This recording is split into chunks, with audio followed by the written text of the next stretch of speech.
This is Cerebral Cinema. Movies of the mind.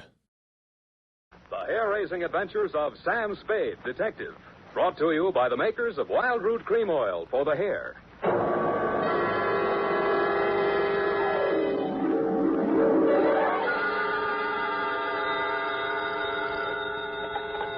Sam Spade, Detective Agency. It's me, Effie. Oh, Sam, I've been worried about you.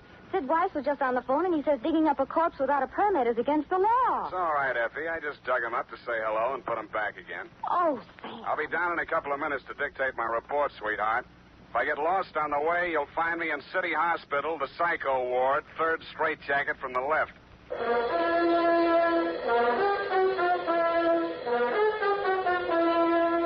Dashiell Hammett, America's leading detective fiction writer and creator of Sam Spade, the hard-boiled private eye, and William Spear, radio's outstanding producer-director of mystery and crime drama, join their talents to make your hair stand on end with the adventures of Sam Spade. Presented each week by Wild Root Cream Oil, the non-alcoholic hair tonic that will put your hair back in place again, grooming it neatly, naturally, the way you want it.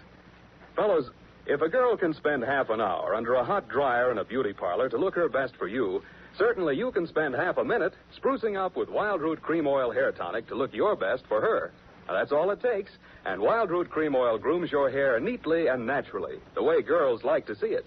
Besides, it relieves dryness and removes loose dandruff. There's not a drop of alcohol in Wild Root Cream Oil. It contains lanolin. So get the big economy-size bottle at your drug or toilet goods counter. And now, Wild Root brings to the air the greatest private detective of them all in The Adventures of Sam Spade.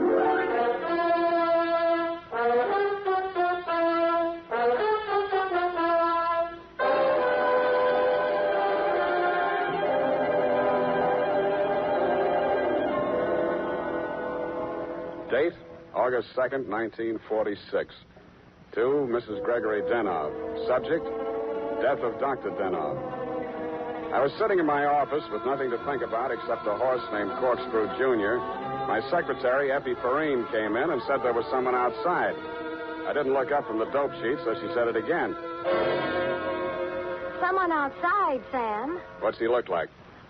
Blue double-breasted custom-made suit, Countess Mara tie, hand-tailored shirt, English shoes, hand-trimmed Van Dyke. Get me a blank check and send him in. Okay, Sam. Please come in. Mr. Spade will see you now, sir. Thank you.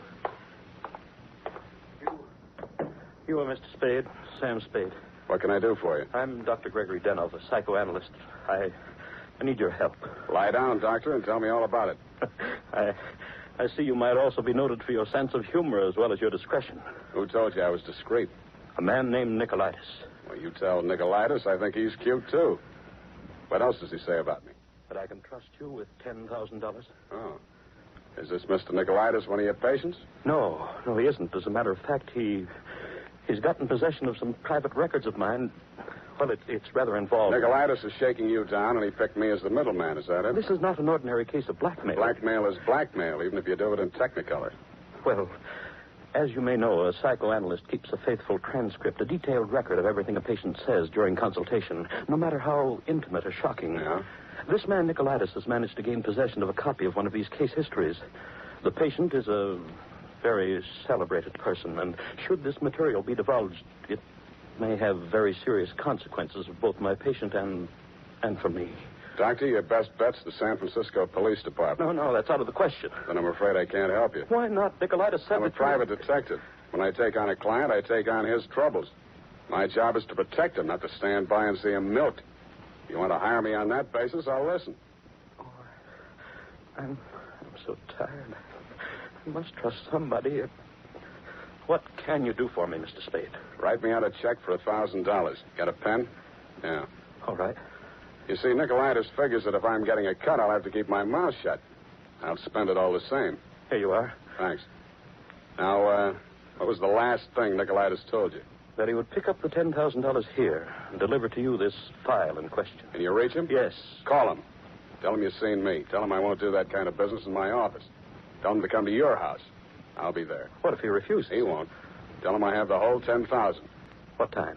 How about in an hour? No, I'm sorry. We'll have to make it around 3 or Oh, goodness, I'm late now. I really... That's a beautiful watch, Mr. Denhoff. Yes.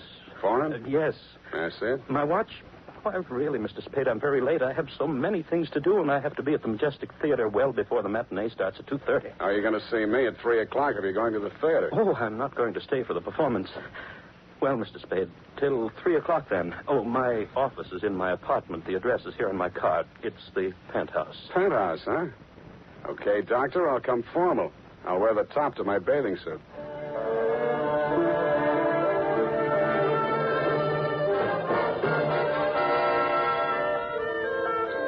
I left my office around 2:30 and started walking up Nob Hill.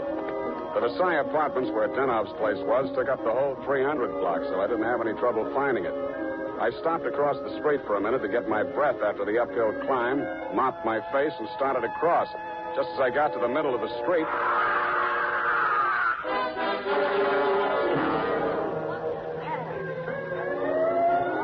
The crowd was packed in so close around I couldn't see who'd done the Brody, but I had a pretty good idea. The cops had the sidewalk roped off and guards posted at the building entrance. It took me maybe 20 minutes to elbow my way through and show my credentials. Sergeant Levine had the front door, so they let me in. Lieutenant Dundee of Homicide met me at the door of the penthouse. Hiya, Sam. What do you want? I want to see Dr. Denhoff. The doctor's dead. Dead? Yeah. He's my client. They can't do this to me. How? Hit a Brody out the window? What are you here for? To see his wife. Okay with you? Why not? She's inside. Thanks. Mrs. Denhoff, please. With all due respect for your grief, I must have the keys to the cabinet where Gregory kept his confidential files. You realize that you wished me to take charge of his patients and that I am responsible. All this police and so on. Oh, we must get those files out of here as soon as possible. Yes? My name is Spade. I am Dr. Zoya. I was poor Dr. Denhoff's oldest friend. If there's anything I'd like to see you, Mrs. Denhoff, alone. But you police have already asked her so many questions. You see, she's not in the... I'm not with the police. I'm a private detective. I was working for Dr. Denhoff. A private detective. He was in trouble, you see. You see, Dr. Sawyer, the police won't believe me. Mr. Spade, you'll tell them. You'll tell them he didn't commit suicide. Well, Mrs. Denhoff, I guess that takes care of everything here. It's clearly suicide. Oh, idiot. Blind, stupid idiot. Suicide. My husband, he traded suicides. He would never... No, please. It will be all right, my dear. I'm sorry. She's hysterical. Yeah. If I had the time, I would... Tell them. Please, Mrs. Denhoff. The undertaker has been arranged for burial at 7 o'clock, Beit Israel Cemetery. Now, please, the key to Gregory's file.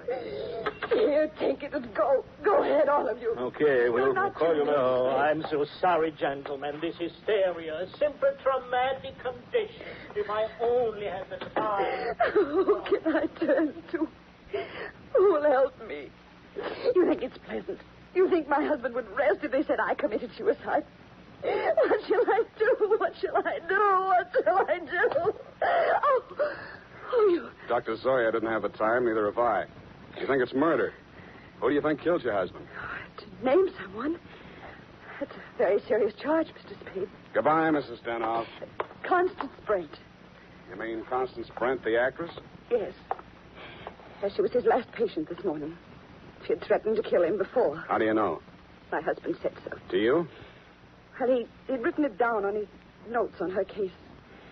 Once before, she'd almost pushed him from that same window. How about your husband and Miss Brent? Oh, I knew she was falling in love with my husband. That always happened. They call it a transference.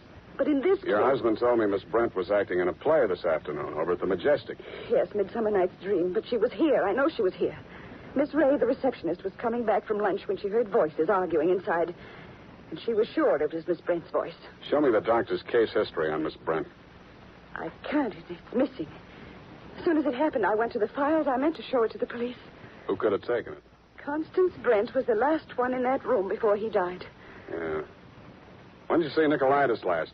Nick, who? Skip it. Where can I reach you in case... For the next couple of hours, I'll be at the Majestic Theater. I want to see how good an actress this Constance Brent is.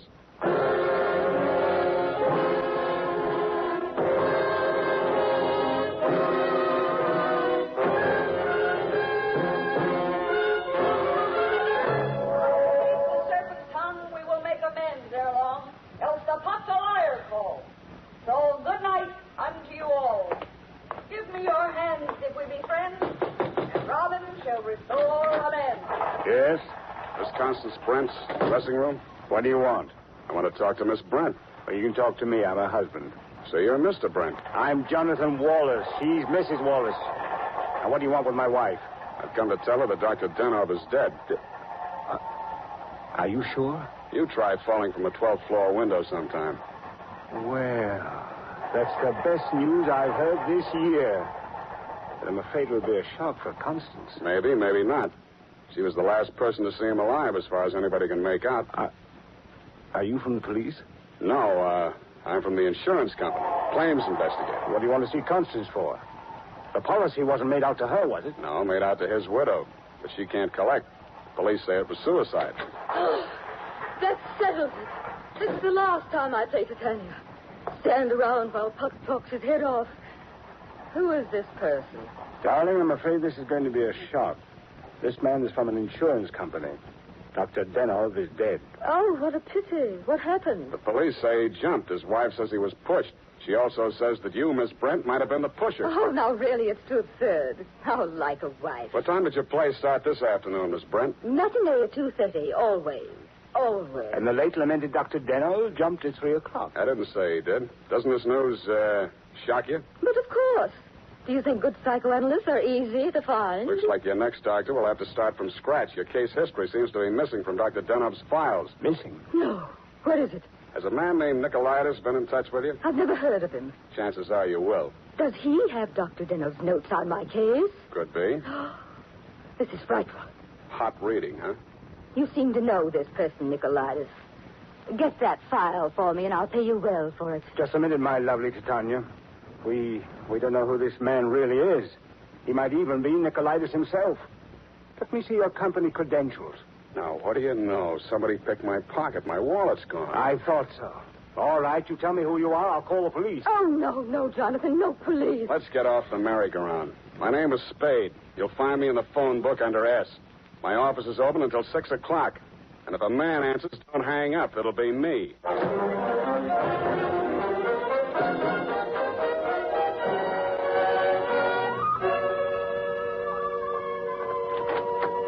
Hello, Effie. You found a Nicolaitis yet? Not one. I even tried spelling it backwards. Nobody ever heard of a man named Nicolaitis. Beginning to think there ain't no such person. Pardon me, do I hear my name mentioned? I'm Nikolai. Sam, I still think you're right. Come all the way in, Mr. Nicolaitis. Sit down. Thank you. If you need me, Sam, just scream. What can I do for you?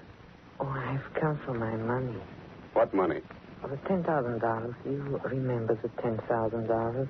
Refresh my memory. Oh, Dr. Denhoff, the gentleman who visited you this morning? Oh, that $10,000. Oh, you see, you remember now. Yeah, it all comes back to me now. You were supposed to deliver something for the money. Since Dr. Denhoff is dead, that is no longer important. You will give me the money, please, and I will not disturb your afternoon any further. Suppose I refuse? Oh, that would grieve me. In my grief, there's no telling what I might do. Dr. Denhoff's dead. There's nothing more you can do to hurt him. Oh, never would I attempt to hurt poor Dr. Denhoff, but in my sorrow, it would be so great if I should be forced to hurt the woman he loved. After all, as Titania says, these are the forgeries of jealousy. Titania, huh? Ah, yes. Midsummer Night's Dream. Act 1, Scene 18. I'm a little rusty on my Shakespeare. Oh, you are indeed, Mr. Spade. Titania doesn't appear until well into Act 2. She doesn't, huh? Yeah, that's right. Yeah. I guess she isn't on for 40 minutes or so. Yes, indeed, Mr. Spade, but I didn't come here to discuss drama. What else have you got to discuss? When Dr. Denhoff died, your market died with him. That is a very unprogressive view, Mr. Spade. There's always a gentleman named Jonathan Wallace. Why, you fiend. You don't mean you'd sell to both of us? Mr. Spade, how can you have such a low opinion of me? I will prove my integrity. I will give you the material. You give me the money. Hand it over. In the Levant, Mr. Spade, we have a saying. He who goes too close to the bear soon loses his beard. I have left my beard at home. Okay, I'll meet you anywhere you say, anytime you say. Excellent. At 7 in your apartment, huh? Won't that be walking into the bear's cave? In the Levant, Mr. Spade, we have a saying. Private dicks do not kill people in their own apartments.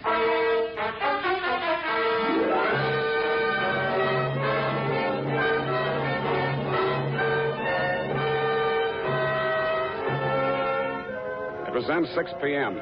I called Effie for messages. She told me that you had been phoning frantically, Mrs. Denhoff. I still had maybe 30 minutes before Nicolaitis was due at my apartment, so I breezed on up to your place on the hill. We had a very interesting chat. Remember, Mrs. Denhoff? Looking back on it, that was probably the most interesting conversation we had. Funny, I can't remember much of anything you said, but it was so cozy there in your place. And what with your clock being about 20 minutes slow, it must have been something like 7:30 before I left you. I grabbed a cab and told the hacky to step on it. I hoped Nicolaitis was still waiting at my apartment. He was.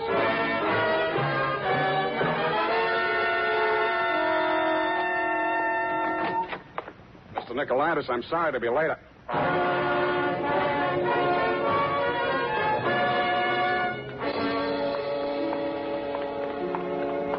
He was lying on my bathroom floor. The little guy was looking just about as natty as when he'd been in my office, except that the beautiful silk scarf he'd been wearing was twisted into a tight noose around his neck. Mr. Nicolaitis was a very dead blackmailer.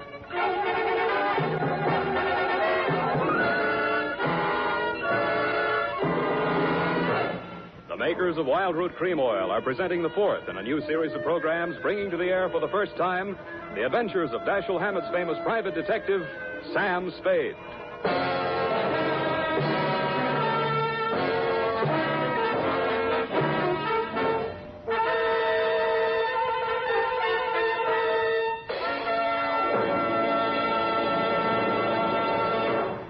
Then, at the racetrack, the man who has something better than a mere hunch is said to have it straight from the horse. Of course, that's a humorous expression, but it shows how to get facts. Go straight to the real source of information. And that's why we went straight to hundreds of men in metropolitan New York to find out what men really want in a hair tonic. And their answers show that Wild Root Cream Oil has all 5 advantages chosen by this impartial consumer jury of men. 1, Wild Root Cream Oil grooms your hair neatly and naturally, never leaves it sticky or greasy. 2, Wild Root Cream Oil relieves annoying dryness. 3, it removes loose dandruff. 4, it's non-alcoholic. And 5, it contains soothing lanolin. Remember, no other leading hair tonic gives you all 5 of these important advantages. Is it any wonder that 4 out of 5 users in a nationwide test preferred Wild Root Cream Oil to all other hair tonics they'd tried? So next time you visit your barber, ask for Wild Root Cream Oil and get the big economy-size bottle of Wild Root Cream Oil at your drug or toilet goods counter.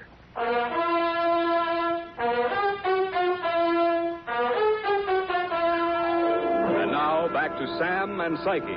Tonight's adventure with Sam Spade.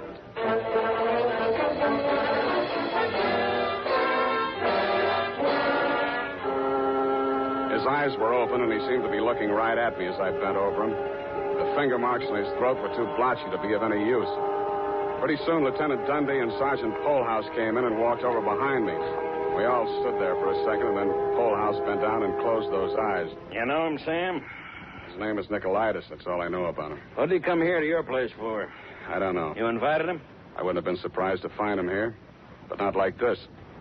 You boys get a smear on him yet? Sure. He's an old customer of mine. Runs a photo lab. Photostats, microfilm. Microfilm. Nobody makes any sense. They're all screwballs, psychos, neurotics. What am I doing in the middle of this anyway? Sam, don't scream at us. We're just doing a job. Oh, I'm sorry, boys. This Dr. Denhoff is my client. Mental expert. That Denhoff probably had a screw loose somewhere and needed a psychoanalyst himself.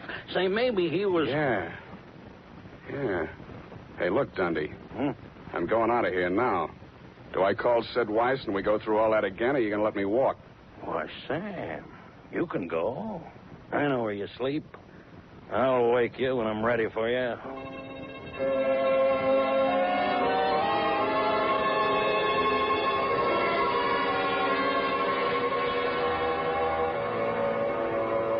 Well, Mr. Spade? I want some answers, Dr. Zoya, and you're the guy who can give them to me. I'm listening.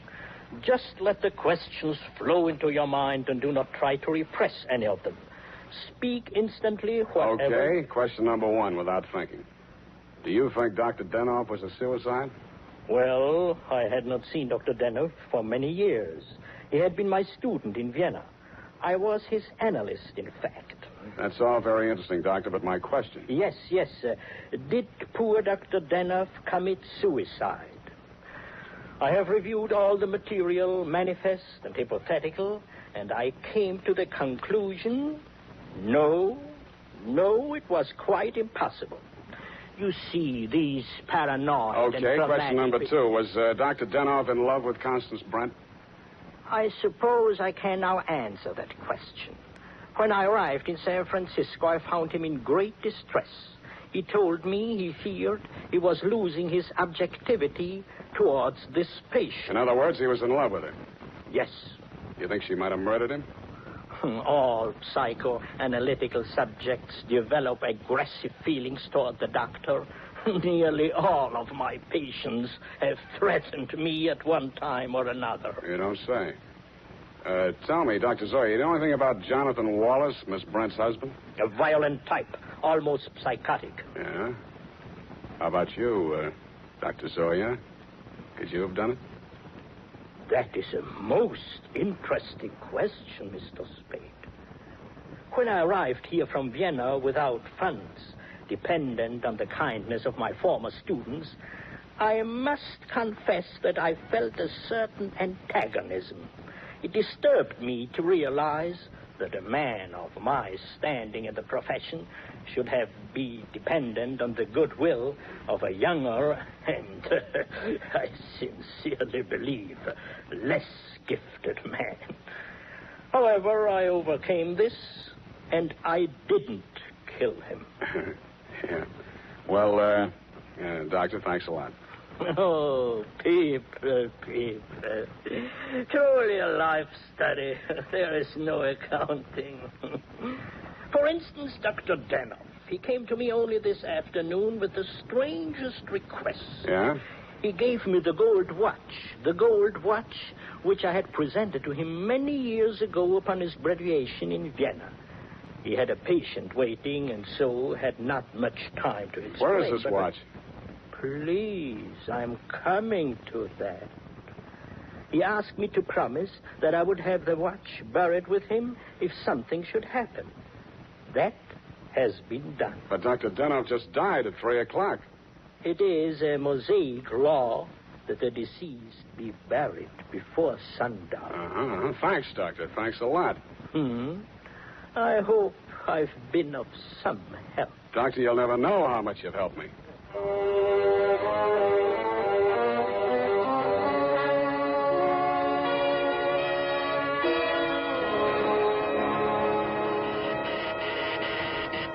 Who is it? Spade. Oh, what's happened? I think I got the answers, Mrs. Denhoff. That file on Constance Brent. Your husband knew that you'd been going through it. Mr. Spade. Shut up and listen to me. He took it out of the files, had it microfilmed for his own private records, and destroyed the original. Really? The man who did the microfilming was Nicolaitis. He delivered one print to your husband and kept another for himself. He was murdered in my apartment for the copy he used to shake down your husband. The killer now has that copy, if it hasn't already been destroyed. But we can still put our hands on the first strip of microfilm which you delivered to your husband. This is astonishing. How? It's in the gold watch, which was buried with him. Oh, the watch that Dr. Zoya... That's right. Denhoff made up his mind that whatever he knew about Constance Brent was going to go to the grave with him. What are you doing tonight? Well, nothing. And we got a date, sweetheart, you and I. I'll be back toward the wee hours. All paths lead to the grave. Ophelia, Act 6. Gregory's grave? But shouldn't we get a court order and have it done properly? The courts don't open until 10 in the morning, sweetheart, and Lieutenant Dundee's going to start asking me some questions about that stiff in my apartment before then. You see, baby, I can't wait.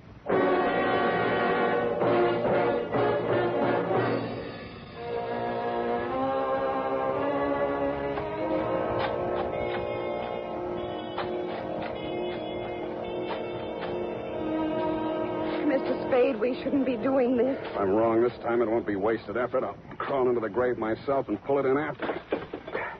Here. I struck it. Give me that crowbar, Mrs. Denhoff, quick. Oh, dear. Oh, dear.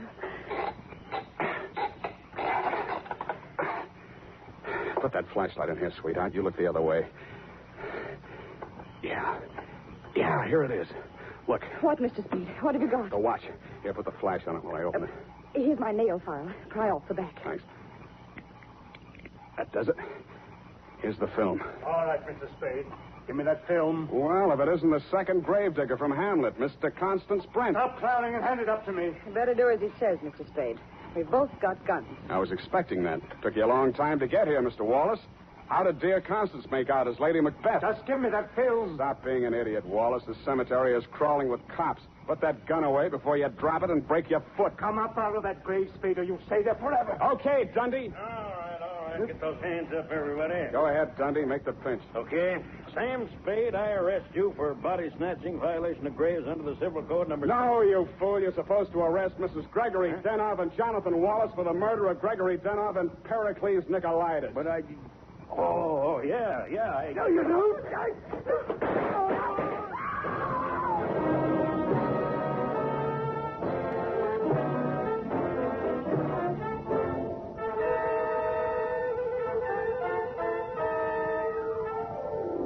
It was smart of you, Mrs. Denhoff, to make me late for my appointment with Nicolaitis. You did that so that Wallace could nail him in my apartment for the microfilm. You thought you could use that film to pin Denhoff's murder on Constance Brent. But after your late husband caught you tampering with his files, he added a few well-chosen words to it so that the film put the finger on you and your boyfriend, Mr. Wallace, in case anything happened to the doctor. So Wallace had to kill Nicolaitis. You weren't smart to push your husband out the window. That looked like suicide. You might have gotten away with it, Mrs. Denhoff, if you'd bashed your husband's head in with a bottle. That reminds me, Effie, pour me a drink. Is that all? Sign it, put a special delivery on it, and send it care of the matron to Hatchapee Prison. Go on, have one yourself. Oh, thank you. Here's how. You'll get used to it. Good night, Sam. Good night, sweetheart.